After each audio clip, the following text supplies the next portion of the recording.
방송에서 제공하는 투자 정보는 투자 판단에 대한 조언입니다. 방송에서 제공하는 주식의 가치, 가격 상승 및 가격 하락에 대해서는 방송사에서 보장하지 않습니다.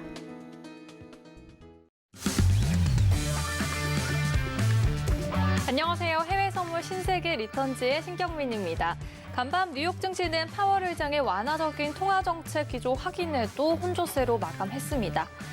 파월 연준 의장은 최근 물가 상승이 기저효과 그리고 병목 형상 그리고 경제 재기로 인한 수요 증가 같은 일시적인 요인이라고 평가를 했고요. 또 통화 정책 변경을 위해서는 경제와 노동 시장의 추가적인 개선이 필요하다고 전했습니다.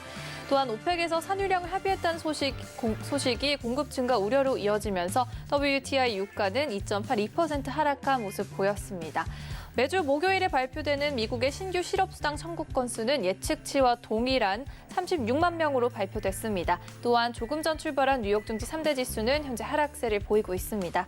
네, 저희 해외 선물 신세계 리턴즈 참여 방법 안내해 드립니다. 전화 02-3153-2611, 2612번 그리고 문자 샵 0082로 참여 신청 보내주시면 됩니다.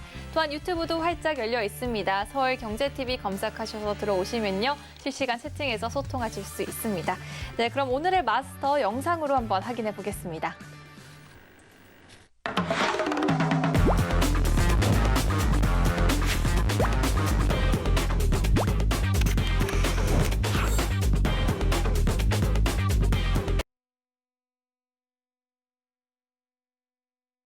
마스터님 어서 오세요. 네, 인사 부탁드립니다. 네, 안녕하세요. 인사드리도록 하겠습니다. 해왕입니다. 오늘 깔끔하게 좀 입고 왔는데 여러분들 오늘 깔끔하게 또 1시간 진행하도록 하겠습니다. 지금 미장 개장이 현지 시간 우리나라 시각으로 22시 30분이죠. 지금 26분, 27분 정도 흐르고 있는데 지금 미장 개장한 다음에 급락이 나왔는데 일단 시작하면서 좀 얘기를 드릴게요. 매도를 보지 마세요. 매도를. 네, 오늘 저점 포인트가 나왔을 가능성이 높아요. 그 이유에 대해서 오늘 1시간 동안 설명을 드릴 거고 지금 파동에 대한 랠리가 다시 매수세로 올라갈 가능성이 굉장히 높거든요. 제가 오늘 시작하면서 좀 얘기 드리는 이유는 뭐냐면은 미장 개장하면서 갑작스럽게 하방으로 슈팅이 내려왔는데 이게 추세적으로 연결될 가능성이 굉장히 적다는 거예요. 최근 장세가 그렇게 드러났으니까 이 부분에 대한 얘기를 자세하게 얘기 드리고 오늘 파월 증언이 한 번 있었죠. 뭐 비트코인 얘기도 하고 그리고 인플레 관련 얘기도 했는데 내용 정리 다시 한번 하면서 시장에 대한 상황 점검해보고 유가 관련해서는 오펙 관련해서 지금 어떻게 진행 중인지 이 부분은 어떻게 시장을 봐야 되는지 추가적으로 얘기 드리도록 하겠습니다. 1시간 동안 잘 부탁드리겠습니다. 네, 오늘 이슈들이 많이 나온 만큼 마스터님께서 든든하게 준비해 오셨는데요. 그럼 오늘 지금 현재 10시 57분 지나가고 있는 와중에 이슈 확인해 보겠습니다. 나스닥은 증시 변동성 확대에 고밸류 성장 기업에 대한 우려가 증가했습니다. 골드는 안전자산 선호도가 높아지면서 4거래일 연속 거래량이 증가한 모습 보였습니다. 오일은 UAE와 원유 생산 기준이 상향을 잠정 합의하면서 오펙 플러스와의 일정을 논의할 예정입니다. 이로 FX는 파월의 시장 신화 발언에 달러 가치가 하락하며 유로가 절상했습니다. 네, 나스닥부터 이로 FX까지 오늘의 주요 이슈 짚어봤는데요. 그럼 이어서 나스닥 관련 외신 살펴보겠습니다. 오늘 제가 들고 온 기사는요. 어제 파월의 연설이 있었죠. 관련 외신 들고 와봤습니다. Powell says inflation, though elevated, will likely moderate라는 제목인데요. 파월이 인플레이션은 상승했지만 이제 완만해질 것이다 라는 제목입니다. 어제 파월의 연설을 통해서 경기 회복이 강화되면서 치솟고 있는 인플레이션이 완화되기 전에 향후 몇 달 동안은 높은 수준을 유지할 것이라고 전했는데요. 연준의 초저금리 정책에 임박한 변화는 없을 것이라는 걸 다시 한번 이야기했고요. 지난 몇 달 동안 이제 높은 인플레이션 수치가 주로 일시적인 요인, 특히 공급 부족과 코로나 관련 비즈니스 제한이 해제되면서 증가하는 소비자 수요에 의해 주도됐다는 견해도 다시금 중요하게 강조를 했습니다. 또한 이러한 높은 수치를 생성하는 것은 매우 좁은 그룹으로 한정돼 있다. 이 점을 말했는데요. 인플레이션에 대한 대중의 기대가 물질적 그리고 지속적으로 우리의 목표와 일치하는 수준을 넘어서면 연준이 그때 정책을 조정할 수 있다고 덧붙였습니다. 잠시 후에 맞선님과 더 자세한 얘기 나눠볼 텐데요. 먼저 나스닥 시세부터 함께 살펴보고 오겠습니다. 나스닥은 현재 0.01% 상승한 14,894포인트 지나가고 있습니다. 네, 나스닥 관련 트레이딩 전략 팻말을 통해서 확인해 보겠습니다. 3, 2, 1 들어주세요. 매수 전략으로 가주셨네요, 왓슨님. 네. 뭐 차트 먼저 보도록 하죠. 네. 차트 먼저 보도록 하겠습니다. 어제 제가 파동 관련해서 잠깐 설명을 드렸었는데, 자 일단 60분봉 먼저 확인을 해볼게요. 60분봉. 지금 파동값에 대한 부분보다는 최근 요 근래 3일 동안 추이를 한번 보도록 할게요. 네. 와, 급하락 뒤에 급슈팅 나오고 또 급하락 나오고 네.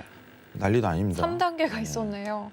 왜냐하면 파월 의장 연설을 앞두고 있는 상황에서 이제 물가까지 또 붙겠다 보니까 변동성 확대 시장으로 좀 이어지는데 내려갔다가 또 올라가고 내려갔다가 또 올라가고 또 내려왔네요. 그죠? 네. 그럼 이게 과연 저점인가 이걸 판단을 해야겠죠. 저점이 지금 나왔나? 가능성이 시사가 되나? 자 일단은 박스권 구성으로 봤을 때는 저점 가능성은 시사가 되죠. 다시 한 번 더 14,900 레벨링 상단까지 올라갈 수 있는 위치는 되는데 이게 과연 포인트를 어떻게 찝는 게 가장 이상적인가? 이 박스라는 구성을 일단은 봐야겠죠. 네. 하방에 대한 추세가 아니라 박스라는 모멘텀. 그럼 틱 차트로 옮겨가야 돼요. 지금 만약 트레이딩을 제가 한다면은 지금 만약 저는 지금 기준, 시점으로는요? 지금 기준에선 매도 봐야 돼요. 단기 트레이딩. 막 지금 들어갔을 땐 네. 매도지만 단기 트레이딩으로 네. 이 구간은 그죠? 아직 파동 연결상이 이어지기 때문에 네. 지금 보시면은 근데 문제는 뭐냐면은 이게 조만간 깨진다는 거예요. 전제가 깨진다는 거. 깨진다는 게 어떤 의미죠? 여기 이 상단에 대한 이탈이요 눌렸다가 네. 드러날 것이다라고 판단하는 거예요. 그럼 이제 매수로 완전 추세 전환을 하게 되는 건가요? 그죠. 매수에 대한 이제 위치값을 고려하는 시기죠. 네. 상황이. 근데 중요한 거는 지금 당장 오른다기보다 지금 단타 트레이딩 기준으로 잡니다. 매수 매도에 대한 반복 구간이 최근에도 계속적으로 드러나잖아요. 네. 예. 우린 이 구간을 찾아야 돼요. 이 구간 안에서 트레이딩 이제 진폭에 대한 부분을 찾아야 되는데 네. 매수 매도 구간에 대한 반복성으로 봤을 때 지금 구간에서 이 저항력이 유지가 된다면은 다시 한번 매도에 대한 부분을 보고 이 하단에 대한 위치값이 저점이라는 가정하에 파동이 다시 연결될 가능성을 봐야 돼요. 지금부터는 상황을. 그러면은 지금 단가상 가장 이상적인 매수 파동에 대한 단가가 어디서 드러날까요? 이렇게 판단한다면은 14,850 라인 구간까지에서 매수가 지지 버티고 위로 뚫릴 수 있을 것이다라고 보는 거예요. 이렇게 보셔야 됩니다. 이렇게 굉장히 간단해요. 14,850포인트 네. 짚어주셨고요. 자, 이 저점에 대한 가능성이 시사되는 건 뭐냐면은 자, 우리가 어제 38라인 구간 그거를 체크를 했었죠. 38라인 구간. 지금 파동값이요. 이 측면만 보더라도 그죠? 원래 이게 개장 파동이죠. 개장 파동. 네. 개장 파동이 밀렸단 말이죠. 그러면 앞으로 이게 전제가 밀린다는 가능성이 열리는 거죠. 그죠? 근데 상단에 대한 저항력이 아직 한 번 버티고 있기 때문에 아직까지는 한 번 눌림장을 주는데 그게 14,850까지 내려가고 그 다음에 매수 추세로 변경될 것이다 라는 가정을 열어놔야 돼요. 그럼 지금 여러분들이 차트 트레이딩 했을 때는 전제가 1번이 뭐냐면은 박스 파동이다. 이 가능성 안에서. 그러면은 또 한 번 올라칠 것이다 라는 가능성을 열어놔야겠죠.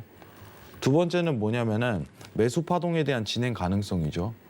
제가 지금 이제 우리가 항상 해외 선물할 때는 실시간으로 브리핑을 하다 보니까 매수 매도에 대한 파동을 근거로 보는데 오늘 제가 매수를 드린 이유는 장 새벽 시간대 매수장으로 다시 들어갈 가능성이 굉장히 높다는 전제예요. 아시겠죠? 단기 트레이딩은 제가 봤을 때 지금 매도 구간을 보라고 한 거는 이 저항력이 단기적으로 살아있기 때문이라고 얘기 드렸죠. 지금 눌리죠, 여러분들? 보이시죠? 그럼 지지력이 여기서 버티는지 확인한 다음에 매수 보시면 돼요. 14,850 라인 구간에. 우리 방금 말하는 사이에 눌리잖아요, 시장이. 네. 방금 말하는 사이에. 아. 이 시장이 여기는 단타 매도 구간이에요. 매도 구간. 정확히 맞으셨네요. 네, 그리고 반등 구간을 기다려야 되는데 지금 자리를 못 잡으신 분들은 14,850에 대한 지지 평가 이후에 매수 보셔야 돼요. 그러면은 파동이 지금 깨졌다는 전제랑 여기가 저점 포인트가 나왔다는 전제가 깔리는 거예요. 좀 어렵죠? 추세선 갖고 활용하는 방법이라고 어제 설명드렸습니다. 어제. 자, 추세 진폭을 맨 처음에 확인할 때 여러분들 가장 봤을 때 뭘 먼저 봐야 되냐면은 지금 매도쌍으로 이렇게 내려가고 있잖아요. 그죠? 단순 눈대중으로 봐야 돼요. 지금 추세가 진폭이 매수인가 매도인가. 일단 크게 숲을 봐야 네, 되고. 일단 숲을 봐야죠. 방향성이 어떻게 확보되고 있지 하면서. 그럼 우리는 그 다음에 봐야 될 게 뭐냐면은 저점 간의 연결상 파동 자리가 3파가 포인트가 나왔는지 안 나왔는지 이 부분을 먼저 캐치를 해야 돼요. 이 부분을 먼저. 그러면은 지금 파동선을 그었죠. 네. 추세 그었죠. 그러면은 이게 저항력이 연결이 되죠. 저항력이. 다시 한번 보겠습니다. 그래서 이게 실시간에 대한 판단이 굉장히 중요해요. 이게 과연 저점 파동을 형성을 포인트를 잡았나 아닌가. 자, 이 포인트로 볼 수 있을 것 같은데 이렇게. 자, 이렇게 고점 간의 연결 파동으로 본다면은 지금 제가 내용을 좀 정정할게요. 아직 3파가 형성이 안 됐네요. 정확하게. 눌릴 가능성이 굉장히 높네요. 그죠? 눌릴 가능성이. 근데 다른 파동을 한 번 더 체크를 한다면은 네. 이 파동은 3파가 나왔어요. 이 파동은. 그죠? 여기 1파, 2파, 3파. 네, 그죠? 나오네요. 여기는 1파, 2파, 3파. 그리고 밀렸죠. 그러면은 무슨 뜻이냐? 파동 변경 가능성이 있구나. 그죠? 이젠 변경 가능성이 있고. 지금 매도 보면 위험하구나. 이제는. 단기적 매도 트레이딩 짧게는 구성이 가능하지만은 네. 지금 파동이요. 앞으로 이런 추세상으로 연결될 가능성이 굉장히 높구나라고 인지해야 돼요. 이제 3파가 나온 것을 확인한 후에. 그죠? 그러면은 우리가 수익을 크게 거두기 위해서 이 파동선에 대한 다 지우고 네. 지금 왜냐면은 매도 파동 이 파동은요 지워야겠죠. 의미 없는 파동이니까 시간이 지난 후행성이잖아요. 그렇죠. 그죠? 지금 당장에 대한 파동이 중요한데 자 그럼 파동 값이 이렇게 나왔는데 우리가 제일 힘든 게 뭐냐면은 정확한 손절을 못 잡는 거예요. 트레이딩 할 때. 지금 기준이 이 하방권에 들어갔을 때 지표값을 포함 이 하방에 RSI 있죠. RSI랑 CCI라든가 여러분들이 보시는 지표 있잖아요. 지표값이 이 과매도 구간에 포착이 된데 지지를 받는다는 정황이 드러난다면 그때 매수 보시는 거예요. 자, 근데 손절이요? 이거 이탈 드러나면 끊어가야죠. 이 이상은 위험 레벨이니까. 내가 매수 레벨링을 본 거는 이 반등값이 명분이 있는 건데. 그죠? 네. 지금 상황에서 이 명분이 드러나야죠. 그죠? 근데 이게 이탈이 드러났다면요. 보유할 필요가 없어요. 보유할 필요가. 자, 제가 얘기 드리겠습니다. 매매가요. 만약 추세가 이렇게 이탈이 드러났는데 여러분들 이걸 가지고 버텨요. 당연히 올라갈 수 있죠. 박스로. 손절 안 잡고 그냥 버티시는 분들이 있어요. 좀 그냥, 위험하겠네요. 근데요. 네. 간혹 이게요. 이런 추세가 한번 진폭이 터지면요. 네. 말도 안 되는 손실이 나와요. 그래서 꼭 언제 끊어야 할지 표로 이렇게 선을 그어보고 그렇죠. 확인을 한 후에. 자, 근데 방향성 체크를 해서 정확하게 지지 포인트를 받고 올라가잖아요. 그럼 네. 추세가 채널 파동이 매수인데 포인트를 잘 잡잖아요. 그러면 또 반대로 얘기를 하면은 말도 안 되는 수익이 나와버려요. 와. 말도 안 되는 진입점과 말도 안 되는 수익이 나와버려요. 그 상황에 대한 가능성이 굉장히 열리는 거예요. 채널링이라는 건. 네. 제가 여러분들 무료 방송할 때 그 해외 어떤 채널을 공유하는 그런 플랫폼이 있어요. 그거를 보여드렸어요. 근데 막 이것저것 썼질 않아요. 단순히 추세선으로 어떤 방향성 확보만 하는 네. 그게 굉장히 제일 많아요. 그 가능성이. 그거를 제가 설명을 드렸었는데 내일 무료 방송 때 제가 그거를 한 번 더 보여드리도록 하고 지금 단가 기준으로는 14,000 또 단가가 올라가죠. 이 채널 기준을 정확히 기다려야 돼요. 14,855 이 지지에 대한 포인트 한번 체크하시고 그다음 매수 보셔야 돼요. 아시겠죠? 이건 중요합니다. 그럼 이제 자리값이 14,855로 변경해 네, 주시는 계속 건가요? 변경이 되는 거예요. 왜냐하면 추세는 올라가고 네. 채널은 그려졌으니까 제가 딱 여기서 말한다고 하더라도 시간이 걸리잖아요. 네. 그러면은 매수 추세면은 지지 포인트가 계속적으로 올라가요. 근데 이절 포인트도 올라가요. 나중에 지지를 받는다는 가정했을 때 그게 추세예요. 진폭이고.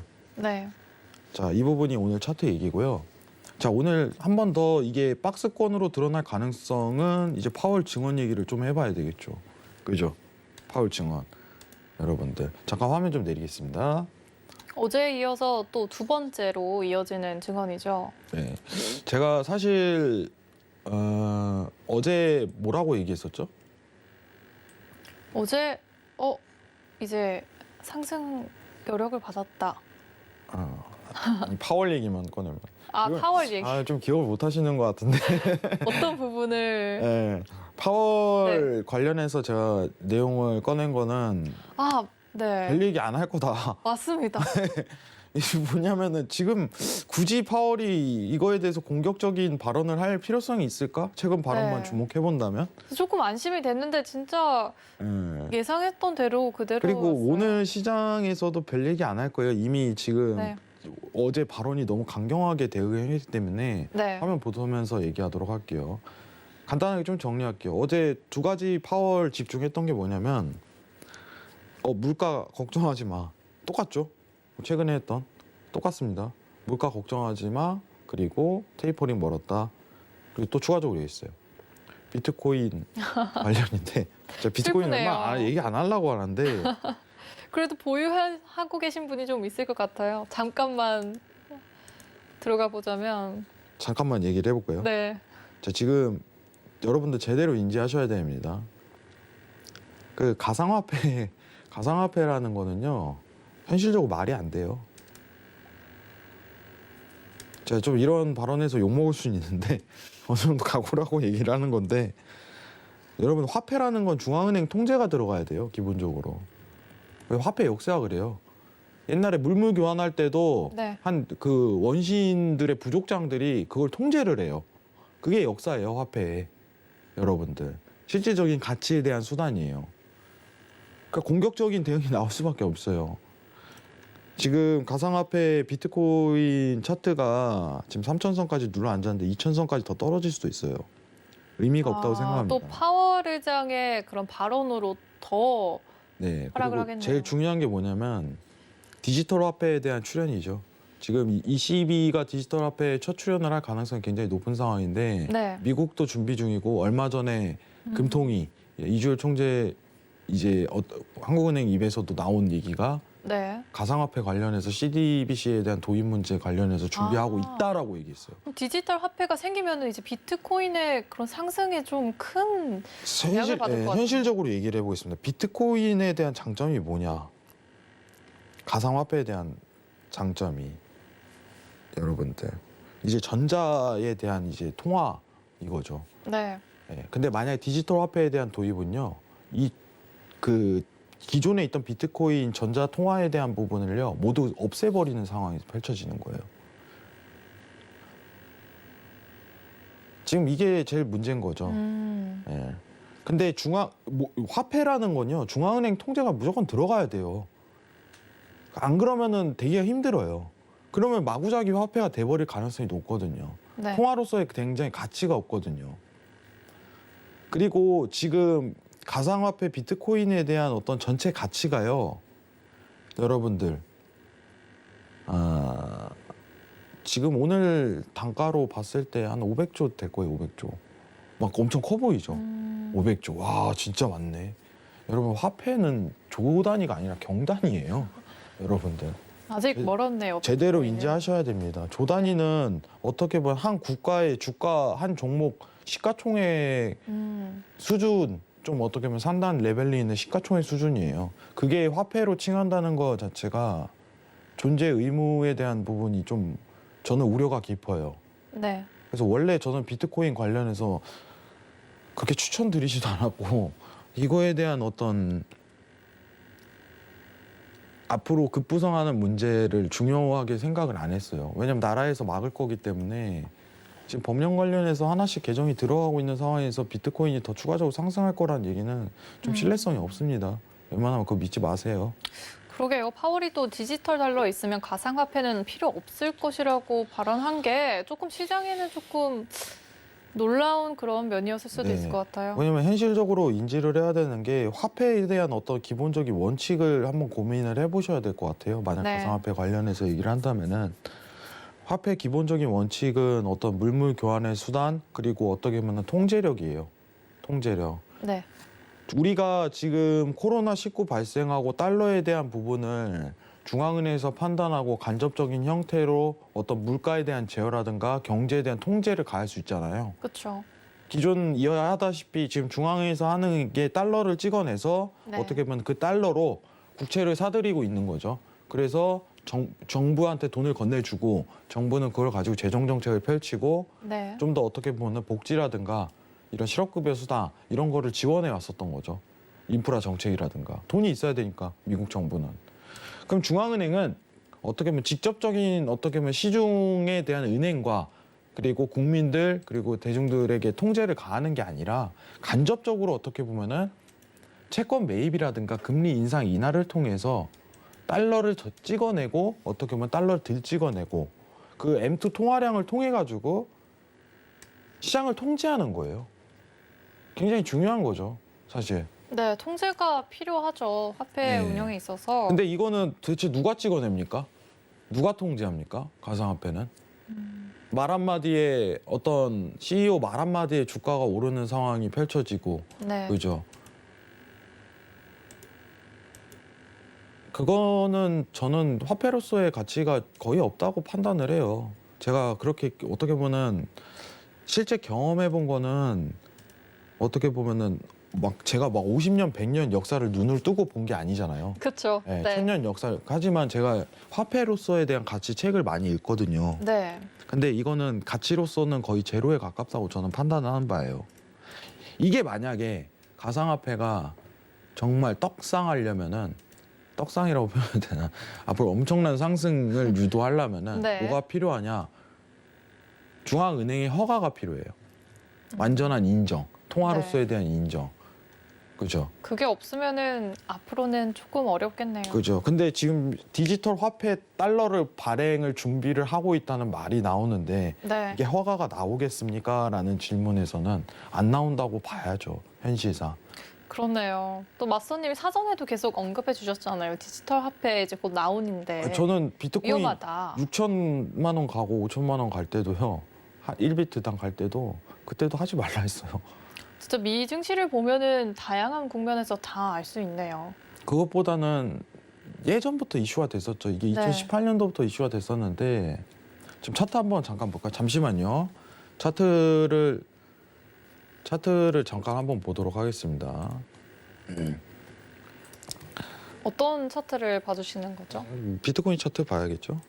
저희가 잠깐 짚고 넘어가려다가 조금 시간이 근데 왜냐하면 이게 네. 많은 분들이 많은 분들이 지금 차트 한번 궁금해하실 것 보도록 같아요. 할게요. 궁금해하시니까 네. 이게 걱정스러운 마음이 있어요.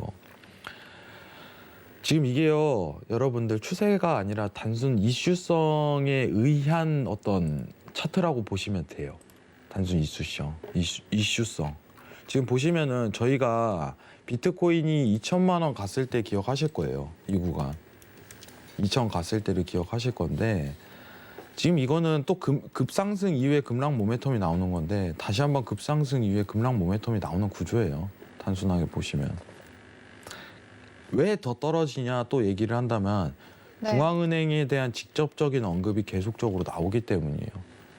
그거를 논의하고 있다 이러면 떡상 이게 올라가겠죠. 네. 근데 가치 아예 없어. 우린 디지털 화폐 도입할 거야. 계속 이렇게 비트코인 시장을 누르고 있어요. 네. 근데 어제 파월의 멘트는 굉장히 공격적이었어요. 강력했습니다. 네. 화폐로서 가치 전혀 없어. 문제가 있는 거죠. 네. 참고하세요. 예. 지금 차트는요, 이거는 분석될 수 있는 차트는 아닙니다. 이거는 조금 어떻게 보면은 좀 주식으로 따지면 좀 잡주에 대한 또 이슈에 의한 이슈성 단발성 차트 이런 차트로밖에 저는 안 보여요. 네. 분석할 수 있는 내용도 아닐 뿐더러 시황만 전제로 깔자면은 지금 중앙은행에 대한 언급은요 계속적인 하락 요인을 일으킬 가능성이 굉장히 높아요. 매수에 대한 플레이를 보시면 안 되고 그렇다고 해서 비트코인 선물 관련해서 매도 플레이도 웬만하면 하지 마세요. 위험합니다. 위험한 차트예요. 인지하시기 바랍니다. 자, 그러면 좀 정리 좀 할게요. 네. 지금 나스닥 관련해 갖고 뭐 얘기가 좀 샜는데 지금 어쨌든 파월에 대한 어떤 일정이 하루 더 남았어요. 일정이 하루 더 남았기 때문에 오늘 이제 진행이 네. 되겠죠? 근데 어제 인플레에 대한 강경 대응 발언이 있었기 때문에 네. 차트가 지금 어떤 박스 랠리로 저점 포인트를 만들고 좀 다시 한 번 더 상당 국면으로 들어갈 가능성이 있다. 이렇게만 좀 판단하도록 할게요. 아시겠죠? 이상입니다. 네, 나스닥 관련해서 파월 의장의 발언까지 정리를 해주셨습니다. 저희 추가적으로 뭐 덧붙이실 말씀 있으신가요? 유가 관련해서 좀 내용이 길 것 같아요. 네. 유가에 좀 집중을 해보도록 하겠습니다. 알겠습니다. 그럼 저희 이제 바로 오일로 또 넘어가 보겠습니다. 오늘 오일 관련 이슈 또 들고 와 봤습니다. 오늘의 외신은요, OPEC reaches compromise with UAE over oil production이라는 제목인데요. 이제 오펙이 원유 생산을 놓고 아랍에미리트와 타협을 했다라는 의미였습니다. 오펙 회원국들은 아랍에미리트와 타협을 했는데요. 이제 결국 러시아와 함께 주도하는 생산국들과 세계 공급을 늘리기 위한 광범위한 협정의 일환으로 원유를 올릴 수 있는 양을 늘리기로 합의를 했습니다. 이제 오펙의 실질적인 지도자인 사우디아라비아와 아랍에미리트가 합의한 이 타협안은 이제 임시적이면서 아직 예정되지 않은 러시아 및 비오펙 회원들과의 협의체인 오펙 플러스와의 합의를 위해서 추가적인 협상은 필요한 상황입니다. 그러니까 완전히 이게 공식적으로 결정이 된 것이 아니라 아직 추가적인 여력이 남아 있다라고 정리했고요. 또 이번 달 초에 체결됐지만 이제 아랍에미리트와의 저항에 힘입어서 생산량 증대로 인한 신규 생산량이 이제 즉시 시장으로는 반영되지 않았다. 이런 내용도 있었고요. 또 여기서 문제가 하나 제기된 게 있었습니다. 다른 오펙 회원들이 아랍에미리트에 양보한 것을 이용을 해서 우리도 이제 생산량을 증가하고 싶다. 이런 말이 나올 수도 있다는 염려도 담긴 기사였습니다. 잠시 후에 맞선이가 자세한 얘기 나눠볼 텐데요. 오일 시세 먼저 살펴보겠습니다. 오일은 현재 1.07% 빠진 72.35포인트 지나가고 있습니다. 그럼 관련해서 트레이딩 전략 어떻게 세워야 할지 팻말을 통해서 확인해 보겠습니다. 3, 2, 1, 들어주세요. 매수 전략으로 챙겨주셨어요, 맞습니다. 네. 일단 차트 먼저 또 보도록 할게요. 네. 자, 똑같죠? 지금 아까 나스닥 차트랑 거의 동일하게 나오는데 자, 지금 저점 포인트가 나올 가능성이 굉장히 높죠. 네, 포인트 공략 한번 보도록 할게요. 그럼 지금 추세에 대한 방향 가능성이 971.50이죠. 502는 당일 저점 포인트 가능성이 굉장히 시사되는데 지금 매수에 대한 어떤 저항력을 한 차례 받고 여기서 반등세가 더 들어가야 돼요. 이 부분 인지하시기 바랍니다. 인지하시기 바라요. 그리고 이제 차트 가지고 좀 설명을 드리는 건데 지금 완전한 어떤 매수세가 연결되기 위해서는 73 레벨링에 대한 저항을 한번 맞고 눌린 다음에 또 완전히 뚫려야 돼요. 그럼 완전히 이제 매수 전환이에요. 상황. 네. 근데 지금 상황에서 차트만 본다면은 지금 저점이 나왔을 가능성이 열리네 하고서 가능성 열고 봐야 돼요. 그렇기 때문에 저는 매수를 봅니다. 아시겠죠? 가장 간단하게 보려면은 지금 지정가는 안 나와요. 지정가는 안 나옵니다. 지정가는 안 나오고 RSI 하방권으로 들어갔을 때 그때 매수 한번 보세요. 아시겠죠? 지금 차트가 조금 눌려갖고 안 보이는데 자 지금 보시면은 이런 RSI 이제 과매도 포인트 있죠. 이 구간에서 매수를 보시기를 추천드려요. 이건 지표값으로 해결해야 돼요. 어떤 지지 포인트 정확하게 어디서 매수를 봐야 된다 이런 포인트는 안 나옵니다. 아직까지. 이 부분 인지하셔야 돼요. 자, 그리고 시황 한번 얘기를 나누도록 하죠. 화면 좀 잠깐 내리겠습니다. 네, 그- 오늘 골드에 관련된 이슈가 또 잠시만요. 나왔죠. 네. 자, 내용 간단하게 좀 보도록 네, 할게요. 오일에 대해서 네. 어떤 이슈가 나왔을지 자, 말씀 지금 주세요. 정확하게 일정만 좀 얘기를 하자면은 네, 그냥 얘기로 하도록 할게요. 정확하게 얘기만 하자면은 회의가 잡힌 게 아니에요. 아직은 네, 어떻게 될지 모른다는 거예요. 시장의 분위기가 아직도 위험 요소가 많이 남아 있는 거죠. 그냥 말로만 나왔어요. 그냥 우리 회의 다시 한번 잡을 거야 이제. 이 정도? 네, 실제 회의를 잡고 그게 이루어지는지 봐야 돼요. 그렇죠. 예. 그래야지 어떻게 보면은 이제 유가가 다시 저는 개인적으로 상승세가 올라갈 거라고 생각해요. 왜냐면 네. 완만한 감산을 합의를 이룬다면 네, 완만한 감산 합의. 일단은 지금은 단순하게 이제 데일리 트레이딩 기준으로 갈 수밖에 없고 만약에 매수를 한번 진폭을 보신다면은 저는 개인적으로 70.50 라인에서 매수를 한번 다시 보시는 걸 추천드려요. 장기권으로 추천드립니다. 70.50이요. 네, 70.50. 70.50 라인. 가능성이 이게 가장 놓여요. 이 자리죠. 네, 이 자리. 오늘 원유 오펙 보고서 월간 보고서가 나왔어요. 네, 내일 한번 확인을 체크한 다음에 어떤 내용이 주로 이뤘는지 봐야겠지만은 지금 탄소 중립을 최근에 ECB가 발표를 했잖아요. 법적 구속력을 첫 번째로. 앞으로 이제 어떻게 보면은 절차상 전 세계적으로 탄소를 공급량을 줄이는 목표를 지금부터 설정해 들어갈 것이다 라고서 얘기를 할 건데 유가에 대한 상승분은 아직 더 가능성이 있다. 이렇게만 판단을 할 거예요. 유가에 대한 상승분. 80달러에 대한 어떤 도달 가능성이 아직도 존재한다. 다만 이번 오펙에 대한 이슈로 최근 상승이 올랐던 거에 대한 단기 조정 모멘텀이 발생한 것 뿐이다. 이 정도로만 인지를 할 거예요. 아시겠죠? 만약에 이제 유가에 대해서 장기 매수권을 몰입하신다면 70.50 라인 포인트를 좀 집중적으로 보시는 게 좋을 것 같아요. 이 포인트. 오늘은 트레이딩 기준이요. 완전한 데일리 기준에서요. 데일리 트레이딩 기준에서만 관점 보는 겁니다. 데일리 트레이딩 기준에서만. 아시겠죠? 한 번 더 유가는 더 눌릴 수 있어요. 근데 지금 상황 차트에서는 매도보다는 매수다. 지금 새벽 시장 때 이 부분만 인지하시면 될 것 같습니다. 이상입니다. 네, 일단 70.50포인트로 매수 자리값을 짚어주셨습니다. 혹시 저희 좀 더 자세한 시장 얘기로 살펴볼 수 있을까요? 시장 얘기는 뭐 딱히 할 게 없을 것 같아요. 네, 딱히 할 게 없을 것 같고. 네,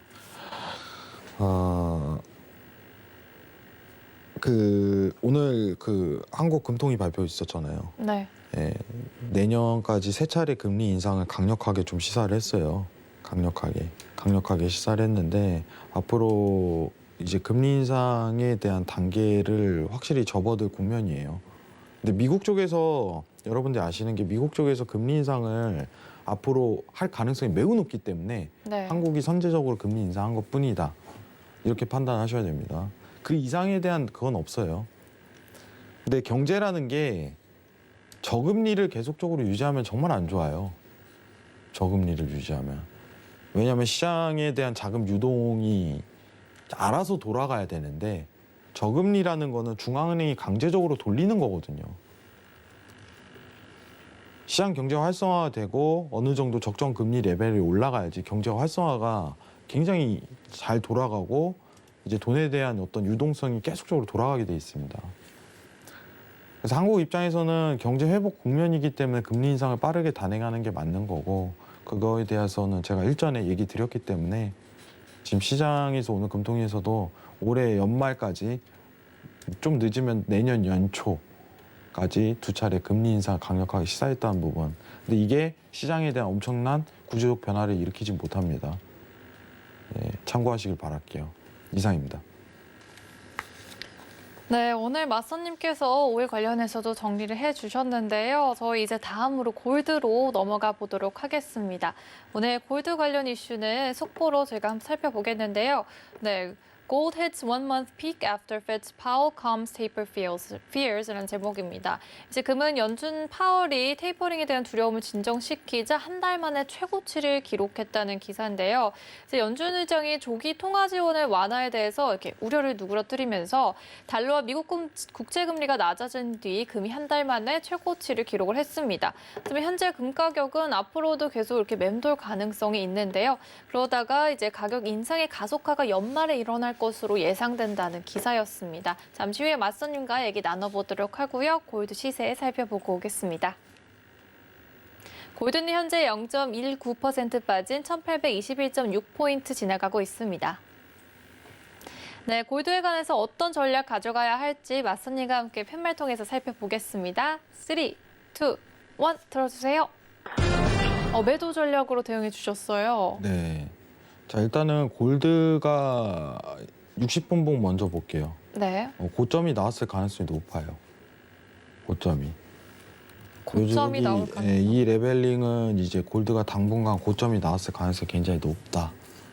이렇게 평가를 하고 이제부터 골드 차트를 좀 집중을 해야 될 것 같은데, 골드가 최근 강세가 나왔던 이유는 사실 이제 10년물 국채 안정화 이렇게 평가를 할 수 있을 것 같아요. 10년물 국채 안정화.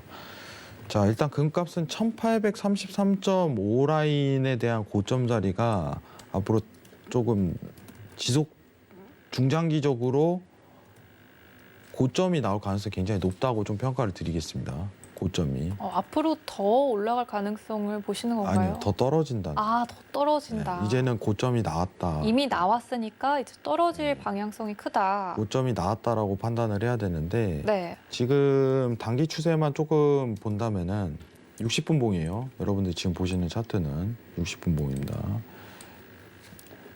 지금 완전히 하단 레벨링 1800 하단으로 돌파 들어간다면은 1700, 1600 단가까지 하락세가 이어질 가능성이 굉장히 높은데, 이는 왜 떨어질 가능성이 높냐면은 이제 달러에 대한 강한 상승세에 대한 반영이다라고 평가를 할 수 있을 것 같아요. 일단 차트 기술적 분석상은 지금 고점 나왔어요. 예, 고점. 60분봉 레벨링.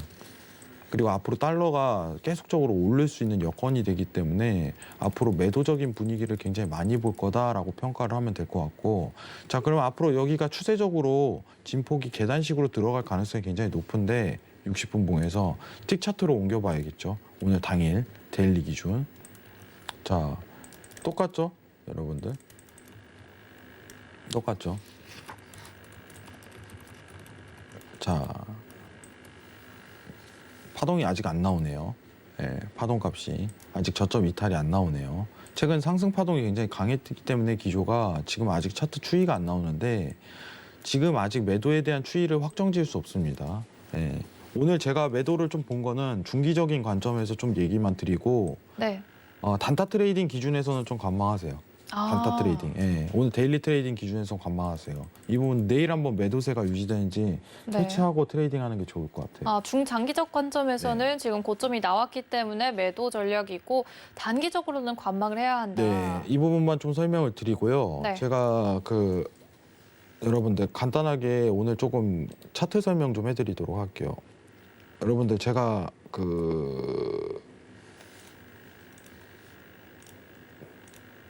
지표를 하나 열 건데요, 여러분들. 네. 어떤 지표죠? 일목균형표를 하나 열어보도록 할게요. 네. 새로운 걸 소개해 주시는 건가요? 예, 새로운 거보다 여러분들이 간단하게 좀 차트 볼 수 있는 방법이 있는데, 네. 자, 일단은 일목균형표 보시면은 여기 보이시면은 총 5가지 지표가 있죠. 전환선, 기준선, 후행스팬, 선행스팬, 선행스팬.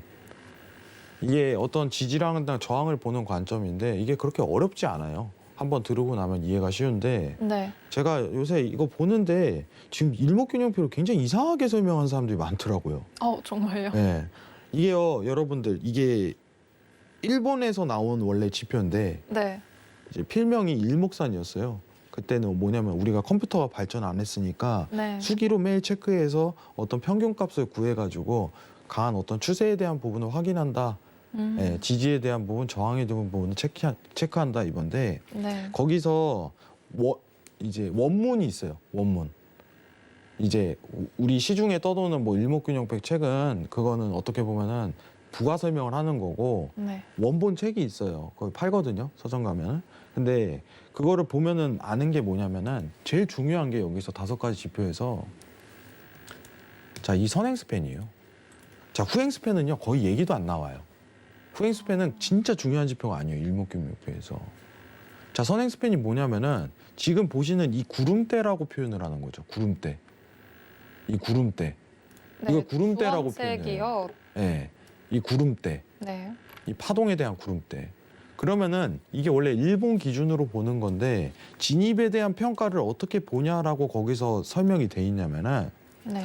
자, 스팬에 대한 완전한 돌파가 드러날 수 있죠. 그때 이제 매수 추세가 발생할 것이다. 자, 스팬에 대한 돌파가 드러날 시 매도 추세가 발생할 것이다. 자, 스팬에 대한 돌파가 드러날 시 매수 추세가 발생할 것이다. 이게 하이라이트예요. 스팬에 대한 돌파. 네, 돌파. 스팬에 그 대한 돌파를 돌파. 어떻게 확인하는 거죠? 저 지금 보면은 봉에 대한 형태가 지금 돌파에 대한 위치값이 봉에 대한 형태가 이 구간에서 나오죠. 그럼 이때는 하방 추세가 이젠 나올 것이다라고 가능성을 열어두는 거예요. 단순하게 보는 거예요, 이거는. 우리가 과거에 수기로 다 이걸 계산했기 때문에 그때는 힘들었지만 네. 지금은 차트 딱 키면 나오잖아요. 눈대중으로 지금 확인할 수 있잖아요. 그죠? 자, 이거는 굉장히 쉬운 겁니다. 자, 그런데 여기서 뭘 또 추가하냐면은 기준선이에요, 기준선. 기준선. 기준선은 뭐냐면은 시장에 대한 어떤 지지와 저항에 대한 포인트예요. 자, 그 저서에 나온 거는 스팬에 대한 돌파 이후에 자, 스팬에 대한 돌파 이후에 기준선에 대한 지지를 1차 지지를 받을 것이다. 이게 기준선에 대한 표현이에요. 그죠? 자, 이 포인트가 있고 근데 이거를요 변수를 막 조정을 해갖고 지금 증권사에 막 이런 거 있고 뭐 후행 스팬이 뭐 돌파를 해야 된다 기준선을 해갖고 그런 내용이 없는데 그걸 설명하시는 분이 있더라고요. 그거를 그분은 책을 다시 보셔야 될 것 같은데 제가 누군지는 얘기를 안 하는데 그런 얘기를 하면 안 돼요. 그런 거는 정확하게 어떻게 보면 원칙적인 부분에 대한 부분을 먼저 설명해야지 자기가 기법을 만들었다고 이런 식으로 해갖고 그걸 설명하는데 일목균형표 그렇게 보는 거 아닙니다. 여러분들 단단해야 돼요. 일목균형표 보는 거는 단순 스팬에 대한 돌파 여부와 기준선과 그 다음에 지지에 대한 여부만 측정하는 거예요. 그리고 일봉상 추가적으로 더 얘기 드리면은 자, 제가 설명할 수 있는 내용 많아요. 제가 모르는 게 아닙니다, 여러분들. 예, 제가 요청사항 있어갖고 차트 좀 설명해 달라고. 잠시만요. 네. 자, 이거 한 번만 보도록 중간에 할게요. 문자 질문도 있었어요. 네네. 300틱으로 설정해 놨는데 해왕님과 창의 왜 다를까요? 이렇게 문자로 또 질문도 들어왔네요. 나스닥 관련해서 다루실 때 왔던 문자였던 것 같거든요. 300T 그거는 이제 HTS마다 조금씩 달라요. 이게 왜냐면은 HTS가 언어가 달라요. 네. 증권사별로. 이게 컴퓨터학적으로 해야 되는데 네. 언어 프로그래밍이 다르기 때문에 이 차트에 대한 표현력도 달라져요. 차트에 대한 표현력도. 해왕님이 쓰시는 HTS 저 초성이 말하면, 뭔가요? 예. 초성은 그거는 제가 이제 노란톡으로 수가 없고요. 설명을 드리도록 하겠습니다. 네, 시청자님 노란톡 들어오셔서 궁금증 더 네. 해결하고 가시기 바랍니다. 자, 이 부분 한 번 더 설명드리도록 할게요. 네, 자, 그러면은 일목균형표 관련해서 한 번 더 설명을 하자면은 자, 여기 보시면은 차트 값이 차트가요. 기준선하고 저항선 있죠. 이거 이 평만 보고 얘기를 할게요. 네, 기준선하고 여기 보시면 이게 일목균형표인데 복잡하게 볼 거 없이 시장에 대한 방향성을 볼 때 기준선하고 전환선 있죠. 이거 두 개만 딱 보시기 바랍니다. 자, 이게 뭐냐? 자, 앞으로 강한 추세는 뭐냐면요. 기준선과 저항선의 기울기가 동시 우상향이에요. 그러면은 추세에 대한 가능성이 진짜 높아져요. 네. 그 방향성에 대한 확보가. 근데 지금 타점이 일본 기준으로 봤을 때 지금 이게 지금 초록색이 전환선이고 이 회색선이 기준선인데 회색선은 일자형으로 돼 있고 전환선은 수직 상승으로 돼 있죠. 그죠? 그러면은 이거는 매수 방향은 아니다라고 단적으로 얘기하는 거예요. 시장이. 이렇게도 볼 수 있어요. 그죠? 굉장히 간단하죠, 여러분들. 그러니까 이게 그 책에 써 있는 내용이에요. 근데 이거를 변환해 갖고 변수값을 다 조정을 하고 후행 지표가 뭐 기준선을 통과하면 그런 내용이 없는데 그거를 가지고 설명을 하시더라고요. 그래서 저는 여러분들이 오히려 이런 걸 보시려면은 직접 이걸 만든 사람이 어떤 내용을 가지고 만들었는지 책을 한번 읽어보시길 권유드립니다. 네. 책을. 굉장히 이해하고 나면 별 내용이 아니에요. 근데 그걸 되게 어떤 기법이 있는 것 마냥 이렇게 설명해 버리면요. 네. 진짜 저로서는 와 이해가 안 가요. 자, 이거 관련해서 내일 한 번 더 설명을 드리도록 할게요. 노란톡에서 무료 방송에서 좀 설명을 드리도록 하고, 여러분 제가 여러분들 차트랑 시황이랑 이제 이런 부분이 있는데 여러분들한테 좀 설명드리고 싶은 게 뭐냐면은 주식 관련해서 이제 산업군에 대한 이해가 굉장히 많이 필요해요. 산업군에 대한 이해, 섹터에 대한 이해도가 굉장히 높아야 돼요. 지금 시장에 대한 사이클이 어떻게 돌고 있는 구조인지, 어디 자리에 있는지, 어떤 섹터가 유명한지 이 이해가 필요하고, 차트라는 건요. 제가 많이 봐서 아는데 그 차트 도사들 있어요. 차트 도사. 10년 동안 차트를 연구한 도사들. 네. 그 진짜 무의미한 행동입니다. 그런 건 없어요. 3개월을 차트 배운 사람이 10년을 차트 배운 사람보다 더 나아요. 제대로 배운다면. 10년을 차트를 배우신 분들이 있는데 네. 시장을 모두 마스터했대. 10년 동안 정말 차트만 주워러 판 거예요. 정말 무의미한 행동이에요. 시장은요 항상 변화해요. 시황에 의해서. 그렇죠. 알 수가 없어요. 정말 인지를 하면서 대응을 해야 돼요. 네. 그거를 판단을 못하고 그것만 가지고 차트만 가지고 대응을 한다? 말이 안 되는 행동입니다. 그럼 차트만 보고 이제 해외 선물 하시는 분들은 이제 시장 얘기도 함께 곁들여서 진행을 해야 한다. 네. 근데 이렇게 단타 데일리 구간에서는 네. 어떻게 보면 차트만 가지고 대응을 할 수 있어요. 단타만 하시는 네, 분들의 이제 경우는 스케일 위주에 대한 어떤 트레이딩을 하시는 분은 차트 가지고 대응을 할 수 있는데, 왜냐하면 손절도 네. 그만큼 짧으니까. 그렇죠. 근데 개인 트레이더들이 제일 힘든 게 손절이에요. 내가 네. 이거 손절해야 되나? 그죠? 그럼 시황이라도 제대로 알아가지고 판단을 정확하게 해야겠죠. 그죠? 원칙을 항상 지키고 이런 부분을 유지한다면은 이 시장에서 살아남을 수 있다고 저는 판단은 해요. 다만 여러분들이 제대로 어떻게 보면은 내가 해외 선물을 할 거면 해선에 대한 이해도가 높아야 되고, 주식을 할 거면 주식에 대한 이해가 높아야 돼요.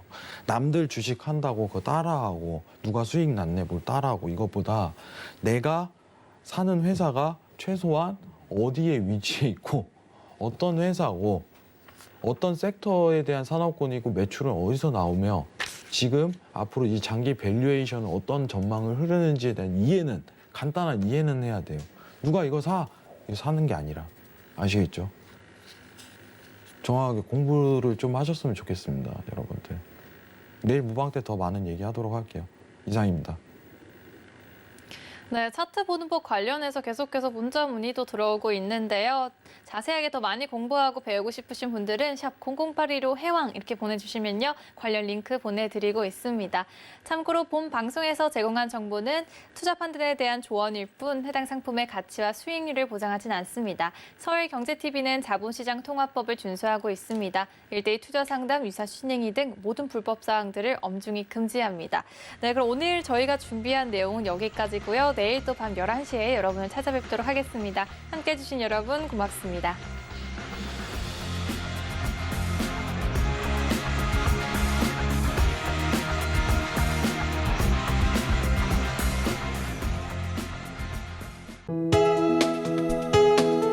본 방송에서 제공하는 투자 정보는 투자 판단에 대한 조언입니다. 방송에서 제공하는 주식의 가치, 가격 상승 및 가격 하락에 대해서는 방송사에서 보장하지 않습니다.